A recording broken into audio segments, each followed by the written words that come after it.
Our prayers were answered. We got Pogba-Fred. Even more, we got 3 points. And it's time for another United Happy Hour.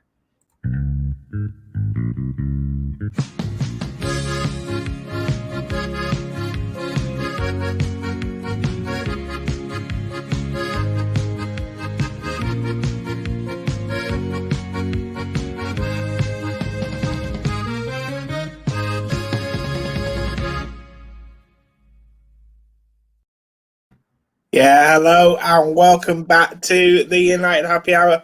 Pauly, we're here again after yet another United victory. Look, the Happy Hour definitely done something good to the vibes at Manchester United. I think definitely bringing some Happy Hour vibes. Well, not a great performance, I should say, last night, Pauly, but the win all the same and job done. And like we've just been saying off air, Pauly, that's what it's all about this time of year, isn't it? Just getting the job done and getting the W's in the column. Yeah, it's January, and January is a tough month. You usually don't even play a lot of league games in January because you come out, you play New Year's Day, FA Cup, then there's a round of fixtures and another round of FA Cup matches. But you get so drained from that festive period and going right into the FA Cup. And if you're in the League Cup semifinals, that just adds to it with 2 games. No one ever plays. The weather sucks. No one ever plays well in January. This is not the time of the year to go out and beat teams 4-0. This is the time of the year to just get the job done. And I mean, look at the rest of the league right now. City recently beat Crystal Palace 4-0. Liverpool recently beat Crystal Palace 7-0 or 7-1. What's the common denominator there? In all the other games, it's been 1-0s, 0-0s across the board. Yeah. So it's just get the job done. Yeah, no, I agree. Ian says, hello, chaps. I'm on my own. Ian, no one's ever on their own when it's United Happy Hour, mate. Come and join us. Everyone who's listening out there, get involved in the comments. Let us know what you thought about the performance last night, what you thought about the setup, and anything really you want to chat about. We're going to try our best to engage with as many of you as possible today. Pauly, you got your wish, as you said, top of the show. We're going to talk a little bit more about the Fred and Pogba pivot later on, but you must have been delighted to see them 2 starting last night. Fantastic. I was so excited. I spent my morning yesterday gathering my research and making graphics for a piece I was going to send out tomorrow called Give Me Pogba-Fred for this Liverpool match. I'm all about how Ole hasn't done this, and I think it can work, and I think it should work. And here's why you should do it. Here's some supporting background evidence. It might still get written because people were like, I'll still read it. And I might just be like, hey, let's pretend that Wednesday didn't happen. But then Ollie drops that bomb on us at 2:15 in the afternoon yesterday. And I'm like, well, I guess I just wasted my whole morning because this piece is not going to, certainly if they lost, the piece wasn't going to get written. No, exactly right. Pauly, let's get cracking, mate. And we'll start with how we always start, by having a look what's on social media.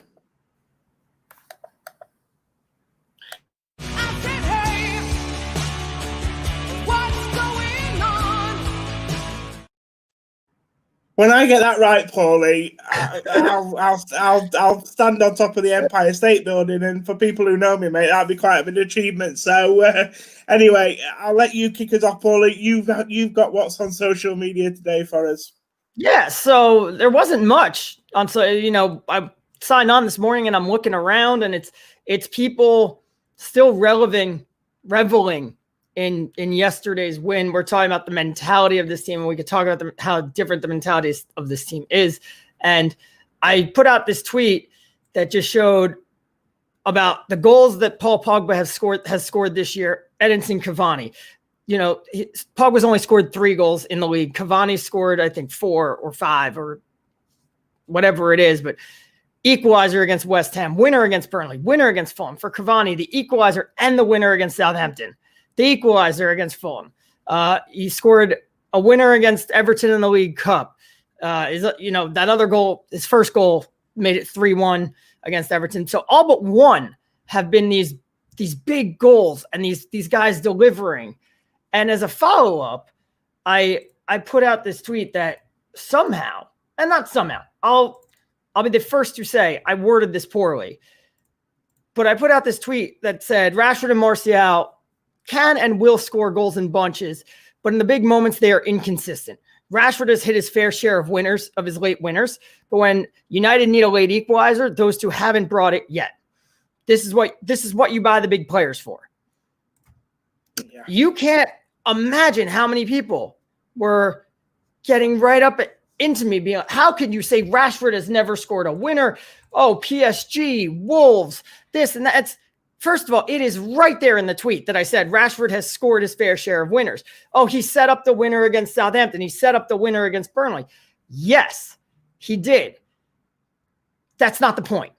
The point is, and some people even said Sheffield United, and I was like, all right, well, that they went up 3-1 and then held on to score. The point is, it's not that Rashford doesn't perform. It's not that Rashford doesn't produce. He does. But you look at all of his goals, they all have a very similar manner. He gets played in behind, he runs in, and he finishes. PSG he didn't get played in behind, but it was scored in transition. Except for like against Leicester, he got, Bruno played that ball to him in the box and he finished. But a lot of them have been, he runs in, gets played in behind and finishes. He can also hit him from outside the box, and that's great. There is that element of his game, but what him and Martial are missing are when it's getting late and you now need to throw guys forward and to throw the kitchen sink forward and score that scrappy goal. They don't do that. No. We have seen Martial get to the front of the box a little bit. Like it's, Chelsea on the opening day of the season last year, he scored that grimy goal. Against Aston Villa, he ran that near post run and he got that header. He had one against Sheffield United last year. But when it's throw everything out the window and get forward and get guy and we need to come up with something different, whether it's getting the ball in the box, whether it's do something that we haven't been doing this week to try to unlock this defense to try and score. They have not come through with that. And people were saying, oh, he scored winners, but for some reason you think equalizers are more important. So some, equalizers are better than winners. No, but they're not better. They're worth one. Equalizers are worth 1 point. Winners are worth an extra 2. So winners are more important. Yeah, but I think the best example of the point that you're making, Paulie, actually came in the Southampton game earlier in the season. Because if you look at the way, obviously, Cavani came off the bench, scored the 2 late goals, but it wasn't just the late goals that he scored, Paulie. It was the nature of them and the positions that he picked up. You're exactly right. Yesterday, it is a good example because, again, in terms of the position he picks up and the type of goal it is, that's exactly what you want from your number 9. The only thing with yesterday, obviously, it wasn't a late goal. We really needed that goal, but it wasn't obviously a late goal. We wasn't exactly throwing caution to the wind at that point. But I think Southampton away is a great point that, is a great example to use to back up the point that you're making. Sometimes you need to be more cute with your movement. You need to pick up the position because late on in games, when people are throwing when they're throwing the kitchen sink at it, Paulie, that's where the ball's dropping in the game. The ball drops in the penalty area. Look at Fulham yesterday when they almost got that equaliser at the end there. The header from Mitrovic, it's hit by E, and it's just gone wide. But that's where the action is in those final moments. When the game is, when balls are being thrown into the box, that's where the opportunities are going to be, aren't they, Paulie? In that 6-yard box area. Right, and it's not to say that equalizers are more important than winners, but if you go 1-0 down, you can't score a winner until you've scored that equalizer. And it makes it a lot easier to score the winner when you score your equalizer in the 20th minute or in the 60th minute, as opposed to if you score your equalizer in the 81st minute, then it becomes, it's much more difficult. And look, there's not only one way to do it. All right. We saw it yesterday. Cavani gets that ugly goal. Pogba gets the brilliant goal from outside the box, but you're not going to get a lot of those goals from outside the box. A lot of people are saying it's the best goal Pogba has scored in a United shirt. And why would you say that? Because it was brilliant. Why is it brilliant? Because it's so difficult. left foot, curl, you know, you're not going to score on that a lot. Pogba even said after the game, like, I had no idea if I'd be able to hit this, but I did, and this time it went in. Those are difficult. You need someone who can get those dirty goals, because like you just said, the way Cavani scored against Southampton, the way he scored the winner against Everton, we've seen Rashford do that. We have seen him do that, and he can. But you need something in case that's not working. You know, that second goal against Cavani against Southampton, where the ball just took a weird bounce and Cavani threw his head into it and put it in the net. Or yesterday when the goalkeeper flubs it. How come all these weird bounces are suddenly happening when Cavani's on the pitch? You're going to tell me that the goalkeeper has never made a mistake in the last year and a half, or a ball hasn't bounced weird in the box in the last year and a half? Cavani puts himself into these positions where if that happens, he's ready. And part of that is because he is a natural number 9 striker. Marcus Rashford is not. So, and he's built a career, Paulie, where he's learned that this is where the actions are. I'm sure when he was Rashford Martial's age, he probably wasn't always in those positions, to be fair, Paulie. But you learn, I think, with experience that this is where it's going to be at. Especially when you look at the way Fulham set up as well, Paulie.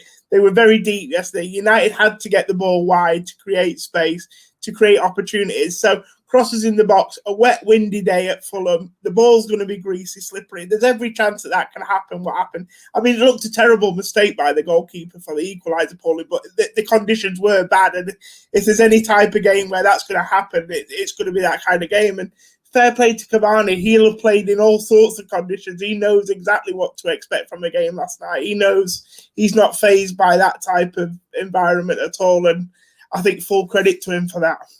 Yeah. And look, they have scored big goals in their career. They don't do it. Certainly not Martial. People were saying, oh, Martial, he got some big goals against West Ham and Everton in the FA Cup. And then I was talking to somebody else about it today, and they were like, was the last one he scored against Everton? And it took me a while to look up and remember, oh no, he scored a late winner against Tottenham in 2017 in the 81st minute. Yeah. That means he's not doing it a lot. That's the difference between a good and great player. And that's the whole point is Marcus Rashford is a fantastic player. He's not a striker. He's a wide forward. So when you bring up, he set up the winner against Burnley. He set up the winner against Southampton. Yeah, that's what he brings.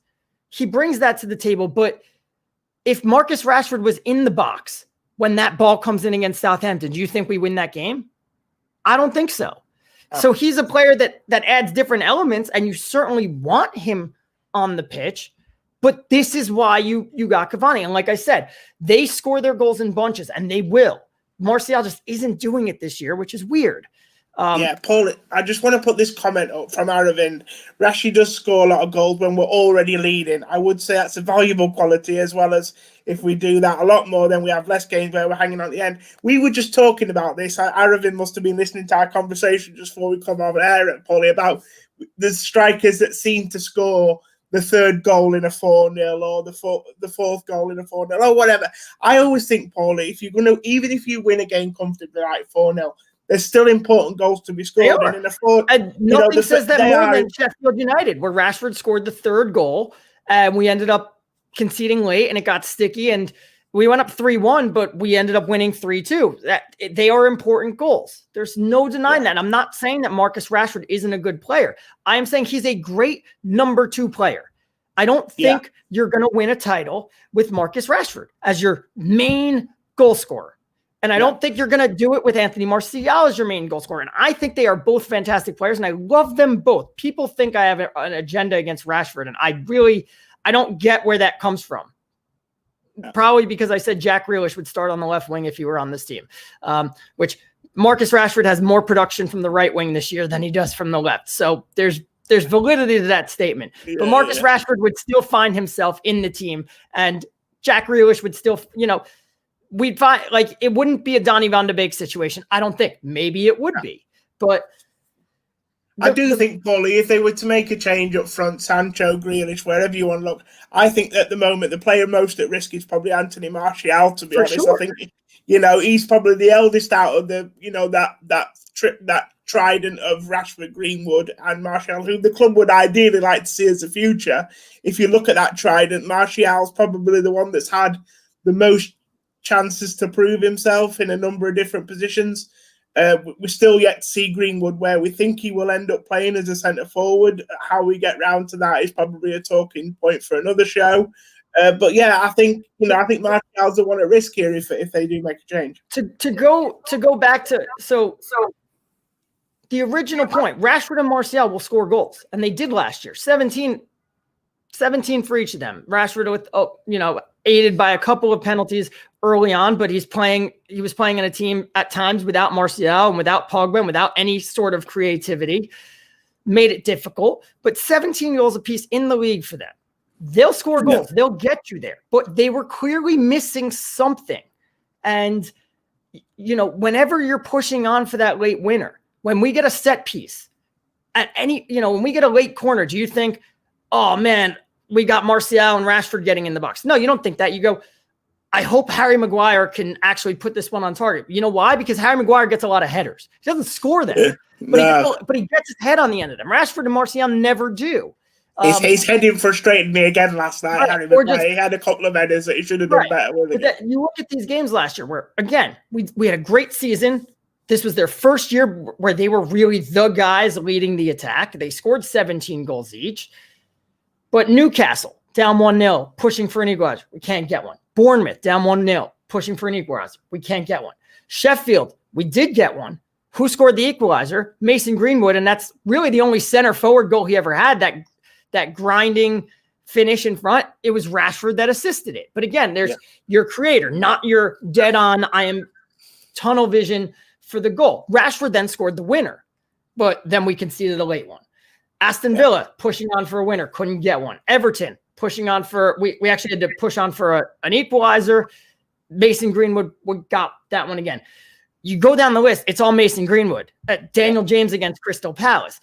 It's never, this year. So you say Martial and Rashford can do it, but we were missing something. And that's what we went out and signed Edinson Cavani for. And we signed Edinson Cavani for depth, and we signed him to be the backup and to come off the bench. And he would be if Anthony Martial was just scoring. Because Anthony Martial, when it comes to everything else that you like about Anthony Martial and what he does and what he brings to the team, he's playing better than he ever has since 2017-18. He's getting more touches. He's getting more touches in the attacking third. He's getting more touches in the box. He's getting more shots. He's getting a higher XG per shots. He's getting better shots. He's just not scoring. But if he was scoring at his regular rate, then Cavani would be the rotation piece, and he'd be the guy coming off the bench for these, maybe not yesterday, but the Southampton situation. We need a goal late. Here comes Cavani. It's a different look. Now we have that predator, and it's nice. Yeah, if Rashford gets space in behind or in transition, he's going to be really dangerous. But if we're 1-0 down and the other team is just going to sit back, there's not going to be that space. And Rashford can be the creator, but we need that predator in there. The one we always praise Cavani's movement because Martial and Rashford don't do that. And that's all it was. I don't get where everybody was coming from saying, oh, there's an agenda here against Rashford. And how can you say Rashford doesn't get winners? He does. It's just, there's elements of his game. He's not the complete, he's a wide forward, and you needed a fox in the box predator number 9. And Cavani has come in and done that, and he's doing, and he's scoring the big goals as opposed to Romelu Lukaku, who comes in and scores against the bad teams and then disappears, or, you're 2-1 down and Lukaku is nowhere to be found. That's the whole point is don't bring up to me when in the first half, when you're playing and somebody scores a big goal that turns out to be the winner, Martial against Manchester City. Cause that's, you line up your team, you want to play a certain way. All right. But talk to me about the players and the goals that happened in the second half when you start when you say, okay, we want to go for a win here. We're going to take off a defensive player, or we're going to take off a winger and put on a second striker, and you change how you're going to play. And it's no longer about playing better football. It's about finding a goal. Talk to me about those goals, because Rashford and Martial haven't been scoring them consistently. He has come up big at times, but it hasn't been consistent. And that's why they went out and got Cavani. And this was meant to praise Cavani and just say, like, he's providing the thing that Rashford and Martial aren't. Not to say that Rashford and Martial are bad. Our fan base is just beyond ridiculous. Yeah, I think we could see where you're coming from, Paulie. You just have to put this one down to social media, don't you?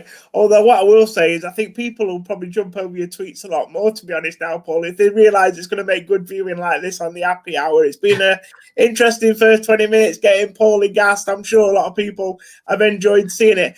Paulie, what I will say is that if United are going to want to sustain the title challenge, they will need Martial and Rashford to fire at some point and, score all types of goals, whether they're opening goals, winning goals, goals at third goals, fourth goals in a hammering.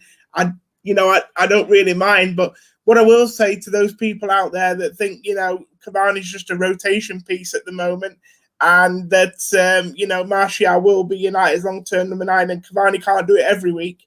It is worth remembering Cavani is 34, I think, on Valentine's Day, on the 14th of February.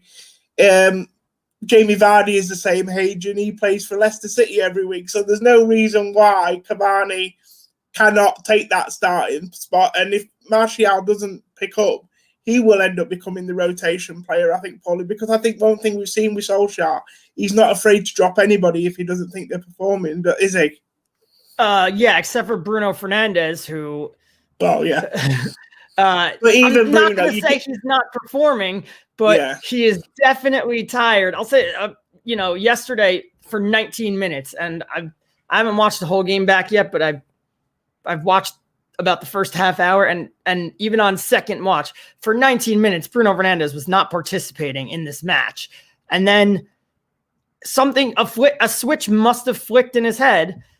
And for the next 11 minutes, he was unplayable, and he was the best player on the field. But then the rest of the game, he struggled to make an impact again. And part of that was the way Fulham were playing. But part of it's just he's tired. He needs a break. I don't care what he says. I don't care what Ollie says. Like, find a chance to get him a break.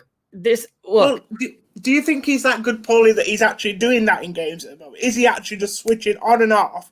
Picking his moments in games to have these bursts that, he's so good that we know if he plays for 10 minutes, he can give us 2 goals in that 10 minutes, in that 10-minute period of play.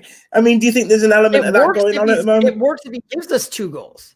It's just if he doesn't, what happens the rest of the I sent this in the group chat yesterday, and I said, this is what I called the Thierry Henry in MLS, because when Thierry Henry first came to the New York Red Bulls, that first season, someone invited me to a game.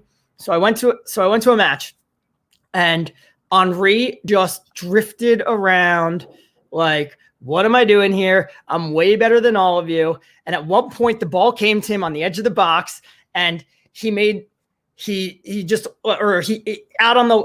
ball came to him. He looked up and went, right, time to show you what I could do.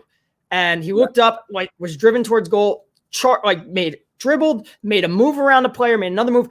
Took this great shot, goalkeeper swats it away. Great save. And Henry kind of just looked at him like, this isn't supposed to happen. So for the next minute, he walked around like a man possessed, went, give me the ball again, got the ball, and just drove right through everybody, put the ball right in the net and went, right, that's it. And then came off at halftime in a 1-0 win. Like, it was the most, here, I'm going to try for 2 minutes. You give me the ball one time and I'll score. And it was like, oh, I didn't score there? All right. And that was Bruno. It's almost as if they're making fun of their opponents, isn't it, Paulie? So look, we've had loads Bruno, though. He found that little bit of space, took the shot, hit the post, and it was like, whoa, what? So then he went over, grabbed it on the left side, put it right back in, boom, equalizer. Oh, and then he forced a good save from the goalkeeper straight after the goal as well, didn't he, from a long range effort? Paulie, I just want to say we've had some great comments coming in from the people who are watching. We are going to leave some time towards the end of the show to engage with your comments, so do keep them coming in. I am keeping a record of it. I will whip them up for Pauly. Some people have got 4 or 5 questions in one comment, Pauly, so I think you're going to be busy come the end of the show. But we do have a new segment that we are going to use today, Pauly, that for the first time. And this is where we're going to call it the tactics board. And this is where you're going to have your opportunity to speak about, obviously, whether certain tactical situations in the game worked. And in particular, last night, this Pogba-Fred pivot that you've been...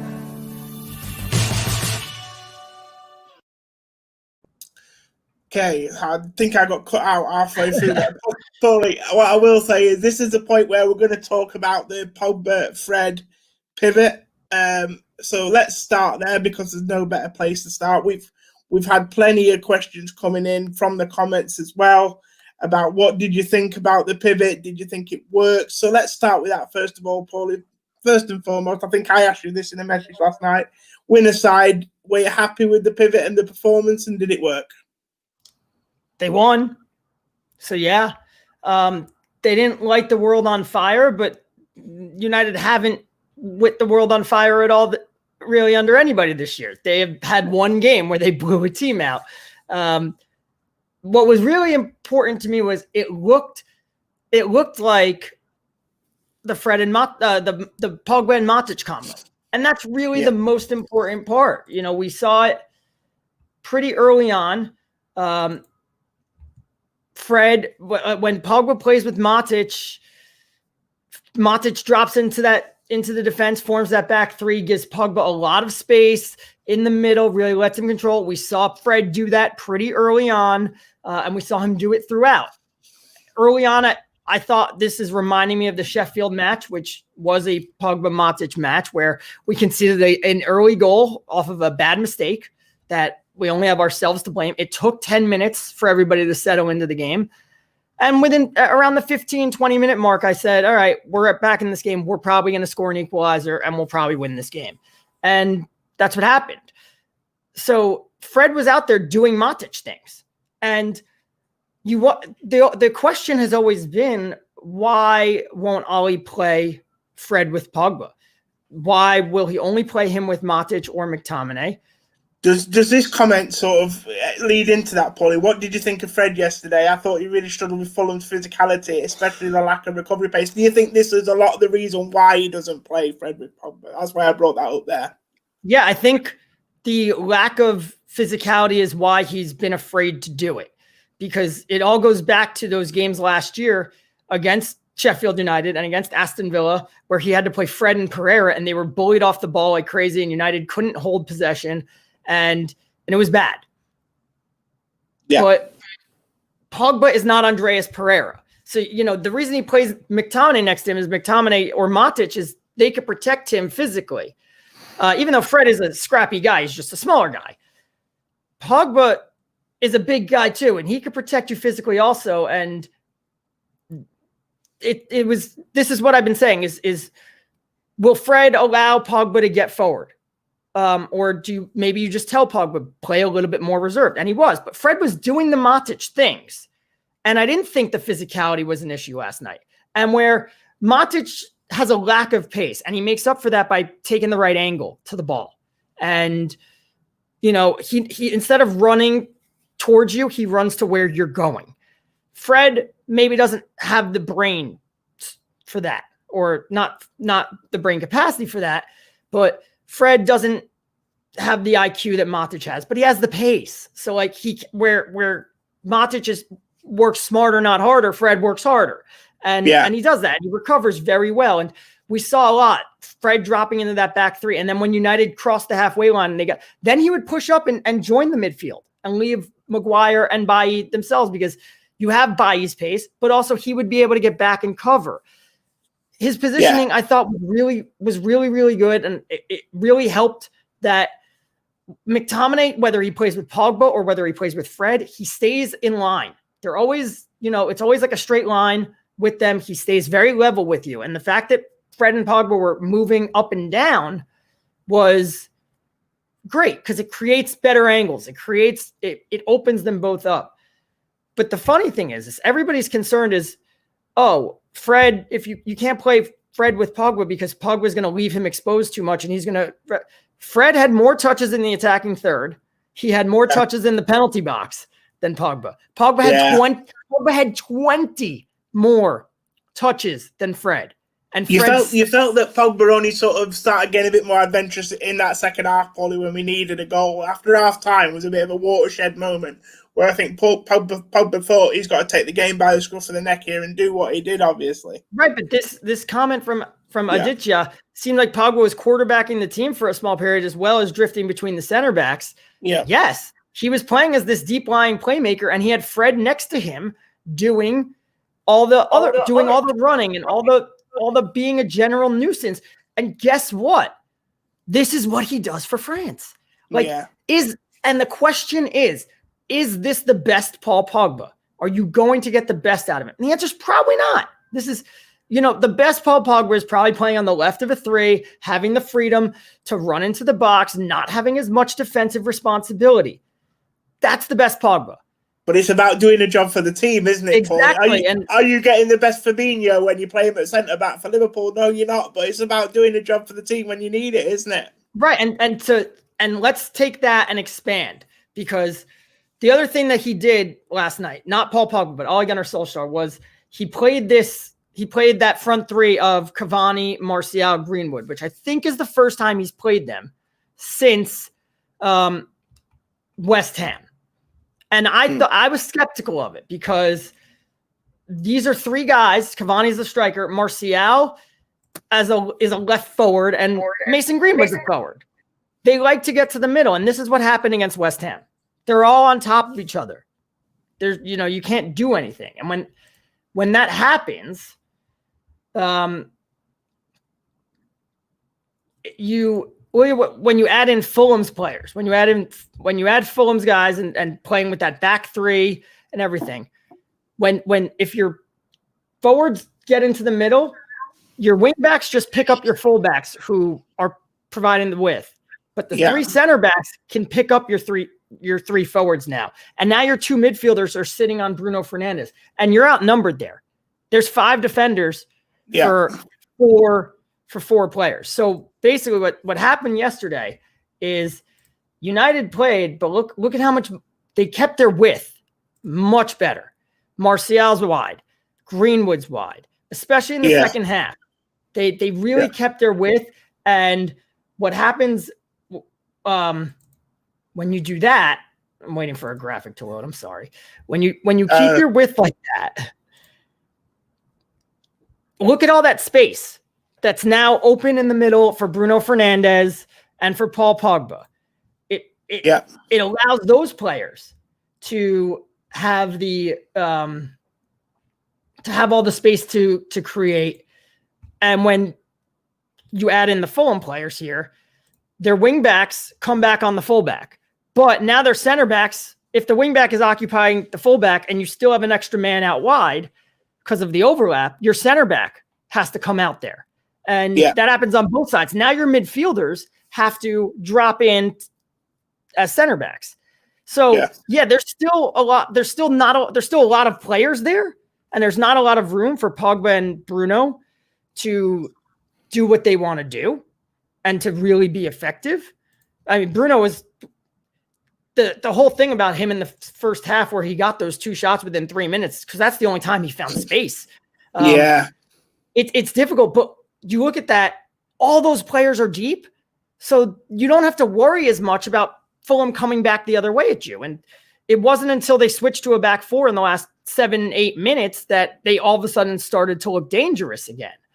Yeah, I think the threat is, Pauly, for United now and the next stage for Bruno now is it's almost as if teams have found a little bit of a way of combating Bruno in terms of getting people around him. And this is why, for me, I've said it before on the show, you have as well, the form of Pogba is crucial. The threat of a proper right winger who is creative is crucial, because those players at the moment who are attaching themselves to Bruno and able to double up on him, if there's threats coming from other areas of this United team, especially from midfield, they can't just focus all their attention on Bruno because, they'll be in trouble. So Bruno now needs, the likes of Pogba to keep this form up. He needs people, whoever's going to play on that right wing needs to perform. So that draws the attention away from Bruno. Because right now, I do think teams look at United and they're thinking, stop Bruno, stop United. And that's fair enough. We've said it about other teams, but we've said it about Man City. Stop De Bruyne and stop Man City. And I think that's where people are at now with Bruno. And if they have to put 2 or 3 men around him every time he gets the ball, they'll think so be it, because they're not so worried about threats elsewhere on the pitch. That's why Pogba's form for me is absolutely crucial. And to get someone in form on that right wing is absolutely crucial if we're going to go on and be successful. Right. And it's difficult, especially at Craven Cottage. We spoke about this on Tuesday. I said Craven Cottage always worries me because it is so small. It's so narrow. It's so tight that, if you do this at Old Trafford, if you want to put 3 guys on Bruno Fernandes in the middle, there's plenty of room for Rashford or Martial or Greenwood to run into, to find some space and Bruno to just play them through, or Pogba to play directly through. But even when you're staying wide and your wing backs are out there and the center backs they're not that far away from the middle. There's still just a lot of bodies in the middle, but it goes back. So Greenwood had some good crosses that Martial actually got on the end of. But we weren't able to finish. The whole thing is Greenwood and Martial are staying wide, which is good for the rest of the team. You're trying to create space for Bruno and Pogba and Cavani and to figure everything out. And if Greenwood is wide and you work the ball out there and Wan-Bissaka comes on the overlap or the underlap, then, Martial can creep in towards the back post, etc. But maybe it's not, that's not the most effective place for Mason Greenwood or Anthony Martial. So there's always a give and take. And this is exactly what you were saying with Paul Pogba is you're not getting the best Paul Pogba in this system, but you're getting, sometimes people have to make sacrifices for the team. I think this. That's what. Yeah, go on. Sorry, carry on, Paulie. I think this team yesterday reminded me a lot of France at the World Cup, because France at the World Cup never played up to France's ability. When you look at the players that they have, Mbappe, Griezmann, Ousmane Dembele was coming off of a sensational year. Pogba, Kanté, Blaise Matuidi. There was so much talent in that team. And every game, they kept winning. And every game, it just felt like, France never really got going. And it's because they played within themselves, but they did that because it was like, hey, if we just unleash everybody, we're not going to win. Because, what if we unleash Mbappe and Griezmann and everything, but it doesn't work perfectly or anything. So they played within themselves. And it worked much better for the team. They were never, even though it took a set piece to beat Belgium, like they weren't really at risk of losing. They felt like they were in control of every match. And then they were able to run away with the final. And that's sometimes what you have to do is, all right, we're not going to get the best Paul Pogba here, but we're putting him back here next to Fred, where he's playing as the deepest guy. He could protect him. We kept 66% of the possession, or 64. So it wasn't like we were getting bossed around in midfield. It's only against Fulham, but it's really promising because again, Fred did all the things you want to see Nemanja Matic doing, which if you're going to start to trust them in bigger games, then that means suddenly you can put Paul Pogba in midfield every game. Paul Pogba is, he'll need a rest eventually, but he didn't play really for the month of October. And he's been more rested than a lot of other players. And Fred, his start was stagnated because of the COVID as well, wasn't it? So his season started a bit later to everyone else. Paulie, before we move on to the we have been making Fred and Matic comparisons. I think you've already answered this in a way, but this comment that come up. Did you feel Fred dropped into a 3 enough? So that's talking about, we know when Matic plays, this whole thing about him dropping into a back 3, but I think you answered it by saying that actually it was Paul Pogba that was doing that, especially in the first half. Do you think he did that enough? Pogba was deeper. So the thing was, did Fred do it enough? Yes. The reason you do it is to create angles and build up and to protect. It's really about creating angles and build up and protecting a little bit of Luke Shaw and Aaron Wan-Bissaka pushing forward. So in build-up, Fred was doing it all the time, which allows Pogba to drift in between the lines a bit.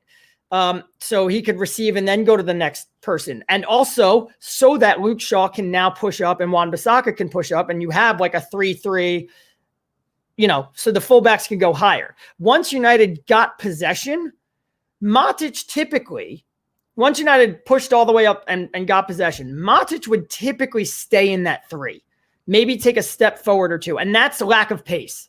And that was coverage of Luke Shaw.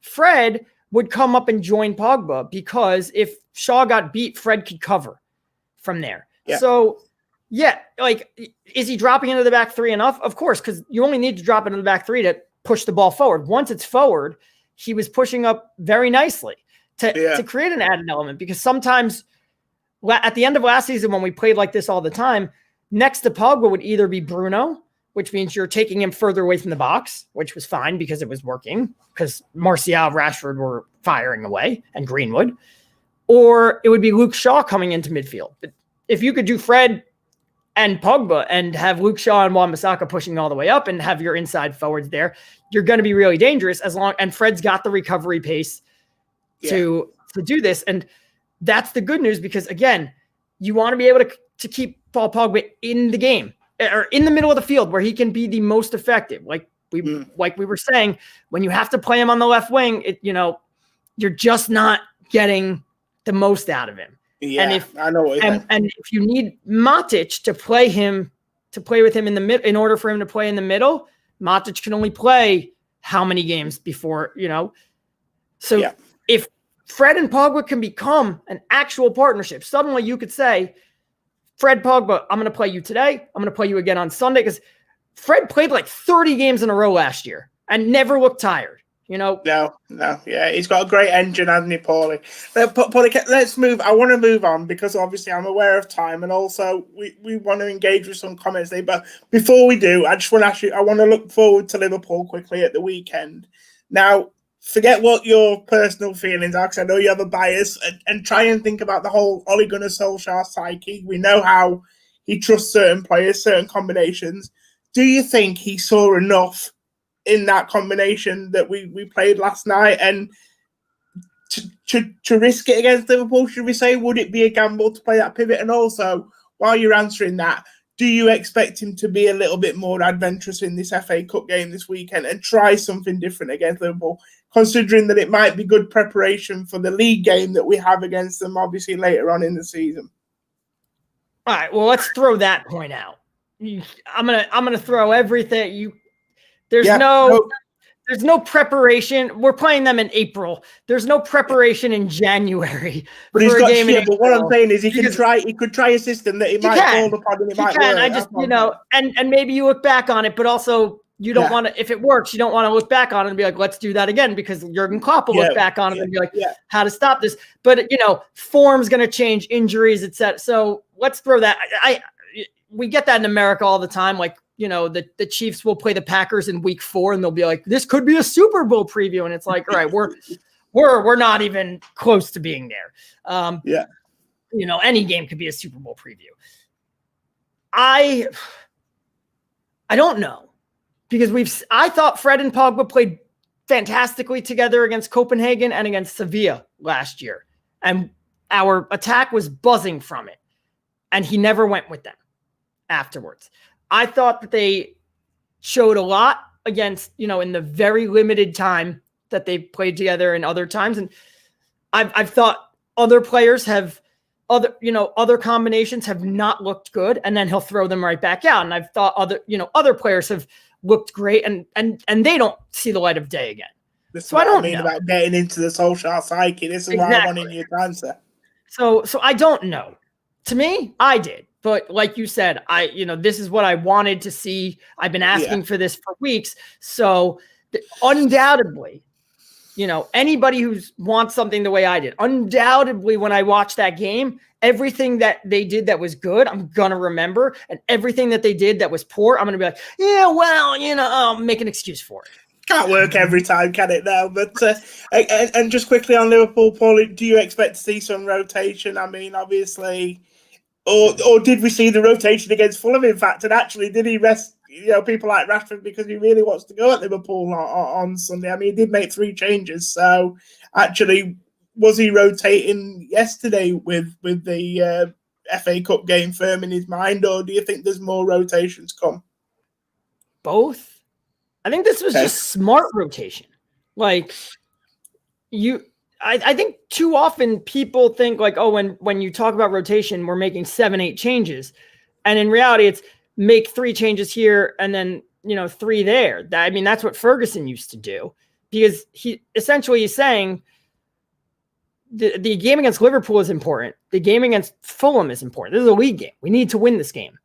And Fulham are in 19th. So there's room to rotate and rest guys, but it's still important and we still need to win, and we can't underestimate it. We can't put 7 guys out there to have a go at Liverpool. But we can rest guys so that you're fresh for Liverpool, and then somebody else will get a rest. So, I fully expect to see Rashford in there. He needed a rest anyway, but it's a game where you can get him a breath. I give up on trying to predict when Bruno Fernandes is going to get a rest.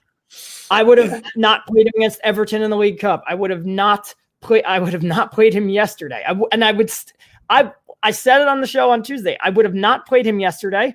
Win or lose, I would have still not played him against Liverpool. So I would still say, no, this is Donny. It's time to give Donny van de Beek a run. And as Aditya says, since Bruno looks dead tired, are the fixtures after the Liverpool game the time to give VDB a run of games? I would win or lose. I would also not play him against Sheffield because, like I said last week, if he needs to come off the bench in any of these games for 30 minutes to give us a goal, fine.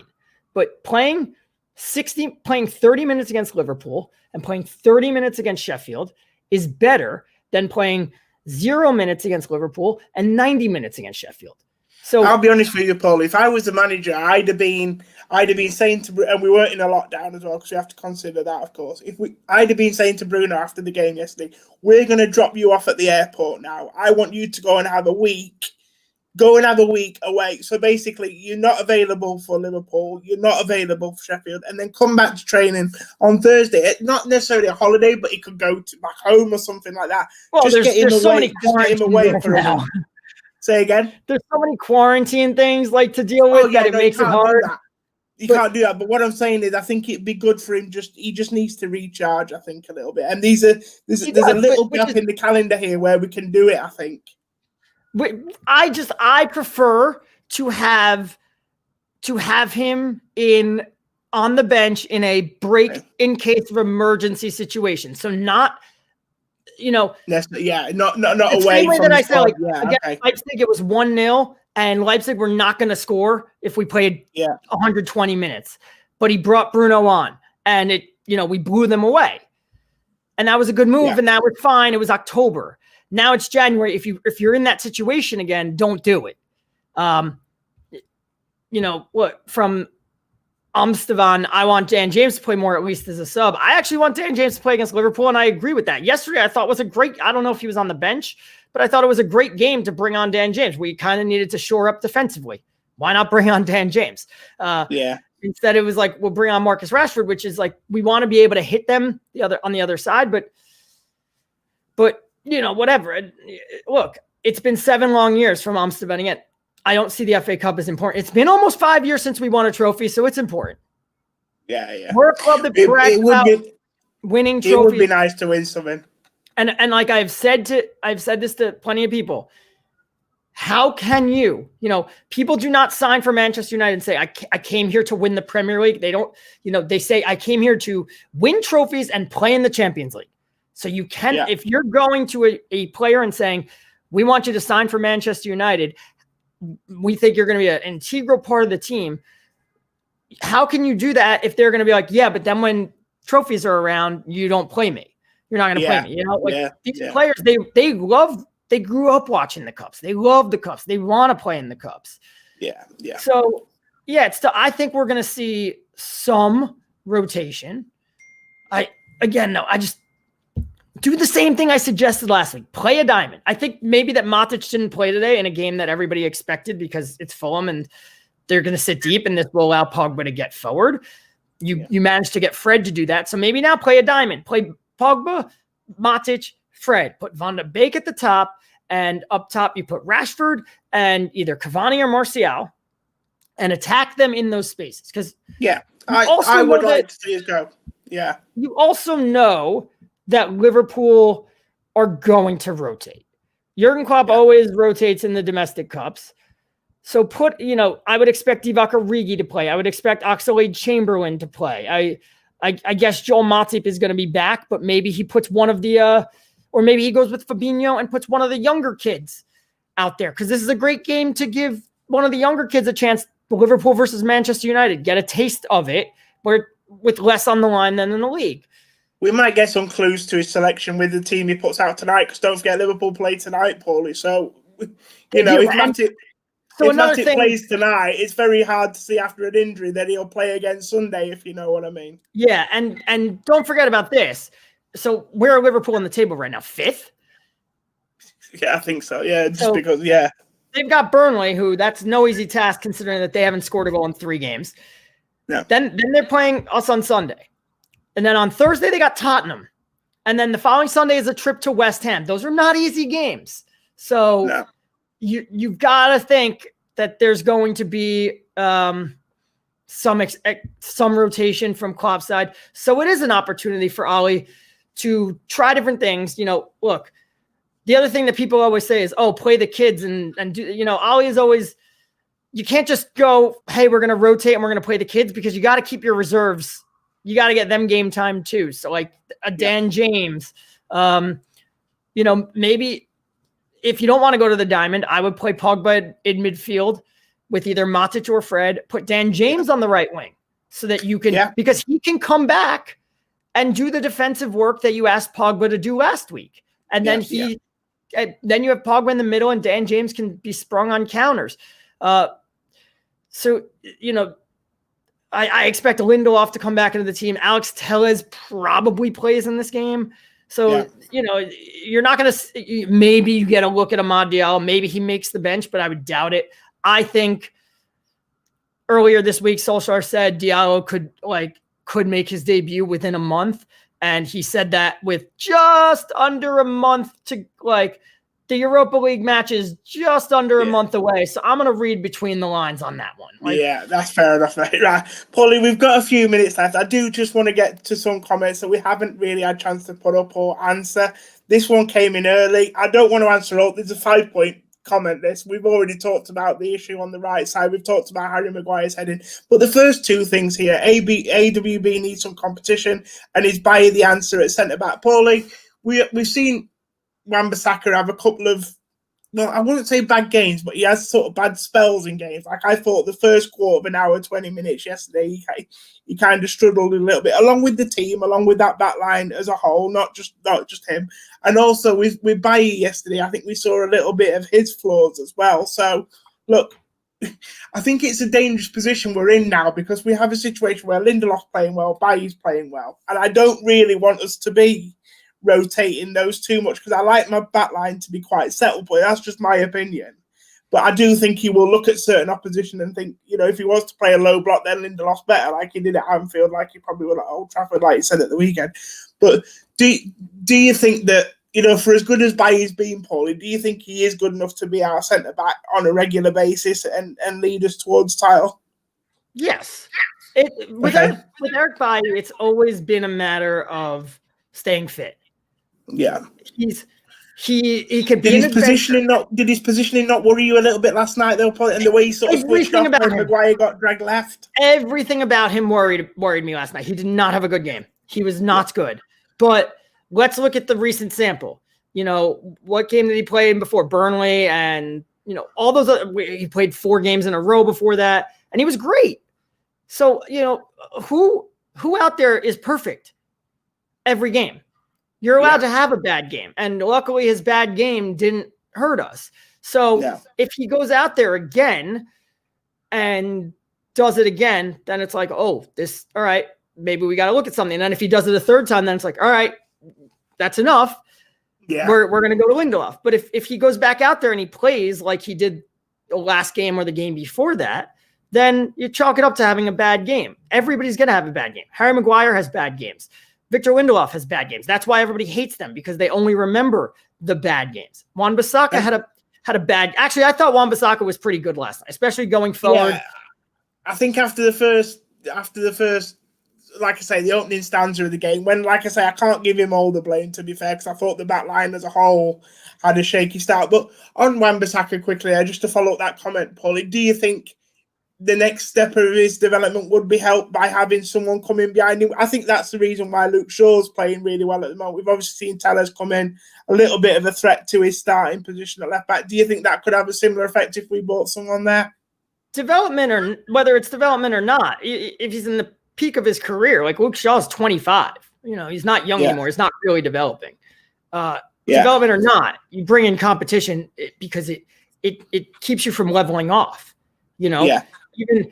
Even at 27 years old. If you've got somebody pushing you, if you're a 30 goal a year striker and your backup can only score 8 goals a year, you're like, well, I'm good. Even if I drop to 25 goals, I'll be fine. If you've got somebody who could score 22 goals and you're like, well, if I even drop to 28, then I'm not going to play as much. That keeps pushing you. So but I'm just wondering, can we because I don't think he has been as good this season, Paulie, as we probably saw last year, and I think there are reasons for that. But what I'm saying is, do you think he's got a bit too comfortable there? I mean, when you look at the competition, Brandon Williams, yes, can play right back, but apart from that, really, do you think he looks at it and thinks, actually, my place is quite comfortable in this team, and is that a worry? That is what I'm saying. No, I think it's more we put a lot on him. Defensively, we ask him to just shut down that right flank. And teams have the Athletic wrote a great piece about this. Is teams have identified his strength and actually made it a target point. Like, okay, if you're going to come out the right flank, like, we're not going to go there. We're going to try to get you on these crosses and we're going to overload Victor Lindelof so that you have to tuck in narrow. And then we're going to try to boom it over your head. And that's what they're doing. And it's had some success. Not really. Because if I ask you to name the goals, you can, like, off the top of your head. Like, teams do this week in, week out. And I'm going to ask you to name all the times where we've gotten beaten to a goal. And you're going to rattle off 2 or 3 right here. And that's it.